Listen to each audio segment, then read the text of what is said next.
नीतीश कुमार जी राष्ट्रपति के लिए ऐसा उनका लग रहा है कि हम राष्ट्रपति बनेंगे, बीजेपी उनको नहीं बनने दिया, इसके ऊपर क्या प्रतिक्रिया है? देखिए, नीतीश कुमार जी ने कभी नहीं बोला कि मुझे राष्ट्रपति बनना है, और राष्ट्रपति बनना ना बनना भारतीय जनता पार्टी की बड़ी पार्टी थी और अपने पार्टी के लोगों को बनाया।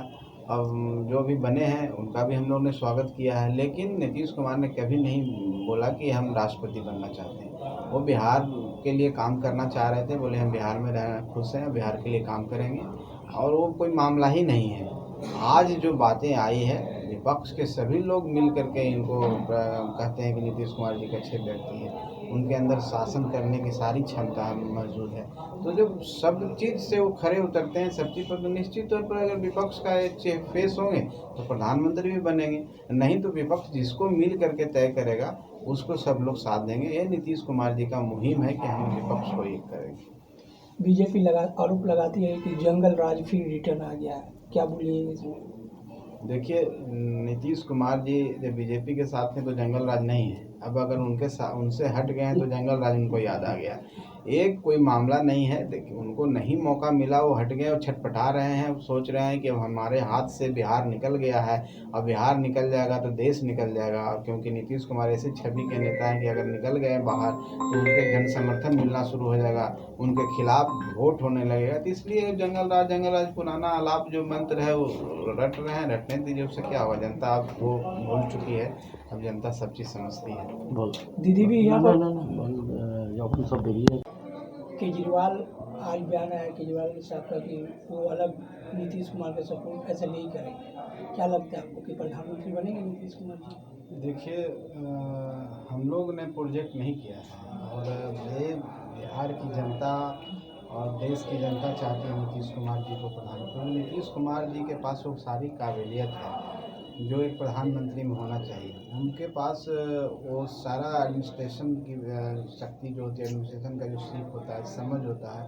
उन्होंने 17 साल में बिहार में दिखाया है कि बिहार को कैसे वो आगे बढ़ाए हैं, सुशासन की सरकार चलाए हैं। तो बिहार वासियों के लिए ही नहीं, इस इलाके में जितने ईस्टर्न इलाके हैं और इस तरह के इलाके में नीतीश कुमार जी को चाहते हैं। व्यक्तिगत मामला, जहाँ तक नीतीश कुमार जी का खुद का मामला, उन्होंने कभी नहीं बोला कि हम प्रधानमंत्री बनेंगे। उनका कहना है कि हम सारी विपक्षी पार्टी को एक करके भाजपा के खिलाफ लड़ना चाहते हैं, और उसमें ये मुद्दा नहीं है कि कौन प्रधानमंत्री बनेगा। ये हम लोग का व्यक्तिगत राय है कि माननीय मुख्यमंत्री श्री नीतीश कुमार जी प्रधानमंत्री बने, क्योंकि वो डिजर्व करते हैं। और जहाँ तक केजरीवाल जी का मामला है, किन्हीं का मामला है, सब अपना अपना व्यक्तिगत तौर पर बोल रहे हैं, लेकिन सब एक बात से सहमत हैं कि भारतीय जनता पार्टी को यहाँ से हटाना है। और जब एक जिस मकसद से उन लोग एक सहमत है, एक विचार पर सहमत है कि हमको उस सरकार को हटाना है, तो निश्चित तौर पर जब वो बातें होगी बैठ के, तो एक न एक चेहरा आएगा, उसमें नीतीश कुमार जी भी हैं। और जब एक चेहरे पर सबकी सहमति होगी तो लड़ाई धारदार होगी। जब लड़ाई धारदार होगी तो निश्चित तौर पर हम लोग आज की जो सरकार है उसको हटा करके एक नए विकल्प और नई अच्छी सोच वाली सरकार को, जो गरीबों के हित में काम करती है। দেখা গেছে যখন বিজেপিতে নীতিশ কুমার ছিল তখন যখন উনি বেরিয়ে গেলেন তার আগে हिंदी में बुझते আপনি पारबेन? বাংলা नहीं, बांग्ला नहीं। अच्छा, जब बीजेपी से हट गया तो वहाँ के मंत्रियों पर ईडी सीबीआई का छापा पड़ने लगा, क्या प्रतिक्रिया है आपकी? देखिए, इस पर प्रतिक्रिया देने से तो बेहतर आप खुद समझ सकते हैं, जनता समझ रही है कि जब कोई उनके साथ है तो भाई गंगोत्री में स्नान कर करके सब पाप धुल जाते हैं, उनसे अलग हो जाते हैं तो सब पापी हो जाते हैं। ये कोई मामला नहीं है, और मामला है सिर्फ इस तरह से राजनीतिक अगर इस दौर से चल रही है तो बहुत ही डेमोक्रेटिक सेटअप के लिए बहुत ही घिनौना चीज़ है। हम लोग को स्वस्थ राजनीति करनी चाहिए और मुद्दों की लड़ाई होनी चाहिए, विचारों की लड़ाई होनी चाहिए, ना कि इस तरह की बात होनी चाहिए। और ऐसा प्रतीत होता है, आम जनता समझ रही है, जैसे आप सवाल कर रहे हैं कि भाई जब साथ में थे तो कुछ नहीं था, आने के बाद इस तरह क्यों होने। अगर एक प्रोसेस से होता, पहले भी होता, तो लोग इसको कुछ नहीं बोलते। तो जनता समझ रही है, अगर कुछ ऐसी बात हो रही है तो यहाँ की जनता मालिक है और सब समझती है। अगर वो कह रही हैं इस तरह की कोई पॉलिटिकल द्वेष के कारण इस तरह कोई बात होगी तो जनता उनको माफ़ नहीं करेगी। 24 आ रहा है, 24 में उनको आईना दिखा देगी। 2024 में क्या अगर चिराग पासवान इफेक्ट डाल सकते हैं क्या सीट महागठबंधन को?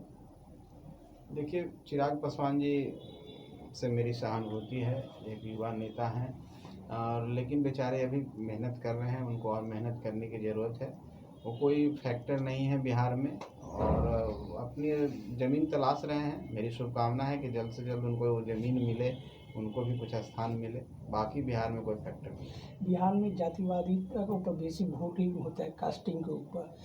आरपी सिंह और क्या RCP सिंह। आरसीपी सिंह क्या कुर्मी जाति के क्या इफेक्ट डाल सकते हैं, प्रभाव को बिहार में? देखिए, बिहार में ऐसी बात नहीं है कि जात पर वोट मिलता है। अगर जात की बात आप करते हैं तो माननीय नीतीश कुमार जी आज तक 17 सालों से मुख्यमंत्री हैं। वो जिस समाज से आते हैं उनका वोट 5% 6% हो सकता है, लेकिन उनको वोट शेयर कितना है, वो प्रतिनिधित्व करते हैं उन सभी अल्पसंख्यकों के, गरीबों को और पिछड़ों का। तो ऐसा जात पात की कोई बात नहीं। बिहार भी चेहरा देख करके वोट देता है, विकास के लिए वोट करता है। आप देखे होंगे कि नीतीश जी का जो कार्यकाल पहला था, दूसरा कार्यकाल में ज़्यादा वोटों से जीते हैं, तो उनके विकास पर वोट मिला, ना कि जात पर वोट मिला। इसलिए कहीं कहीं छोटे छोटे जगहों पर कहीं पर कुछ फैक्टर हो सकता है। बिहार में जात फैक्टर नहीं है, बिहार में विकास फैक्टर है। और माननीय नीतीश कुमार जी विकास पुरुष के रूप में जाने जाते हैं। और जो गठबंधन अभी बिहार में है, निश्चित तौर पर 2024 हो चाहे 25 हो, बहुत अच्छा प्रदर्शन करने जा रहा है, क्योंकि सब जनता उनके साथ है और वहाँ के लोग भी बदलाव चाहते हैं। आने वाला लोकसभा आप देखेंगे कि जितने 40 सीट है, 40 से 40 सीट पर महागठबंधन जीत जाएगा।